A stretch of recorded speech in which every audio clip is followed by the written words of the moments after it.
تو یہ ایک عجیب بات ہے. وَلْيَدْخُلُوا الْمَسْجِدَ كَمَا دَخَلُوهُ أَوَّلَ مَرَّةٍ، یعنی دوبارہ جو مسجد اقصیٰ کی، بیت المقدس کی اور حضرت ہیکل سلیمانی کی، یعنی اس مسجد کی، میں ہیکل سلیمانی کے لفظ بول رہا ہوں اور بار بار تشریح کر رہا ہوں کہ ہیکل سلیمانی کچھ اور نہیں تھا، اللہ کی عبادت کا وہ گھر تھا جو حضرت سلیمان علیہ السلام نے تعمیر کیا تھا، اور جس کی تعمیر میں ان کے ساتھ جنات شریک ہوئے تھے. ایک بار حضرت عیسیٰ علیہ السلام سے تقریباً 650 سال پہلے، 580 یا 585 سال پہلے یہ مسمار ہوا تھا، مسجد شہید کی گئی تھی. اس کے بعد دوبارہ حضرت عیسیٰ علیہ السلام کے بعد 70 سال کے بعد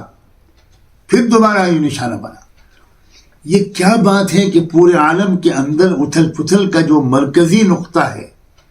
وہ وہی مسجد اقصیٰ ہے، بیت المقدس ہے، ہیکل سلیمانی ہے،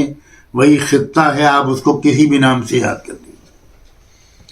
پوری دنیا میں جب نظم عالم بدلتا ہے ظلم سے عدل کی طرف، عدل سے ظلم کی طرف، تو وہیں پر اتھل پتھل ہوتی ہے پہلے، وہیں اصل میں طاقتوں کا مقابلہ ہوتا ہے، اور وہاں کون سی طاقت کامیاب ہو گئی، فتح یاب ہو گئی، اس سے سمجھنے والے سمجھ جاتے ہیں کہ اب دنیا میں کیا ظلم کی طاقتوں کا غلبہ ہوگا یا انصاف والی طاقتوں کا غلبہ ہوگا. اب آپ پھر سمجھنے کی کوشش کیجئے کہ اس وقت میں نے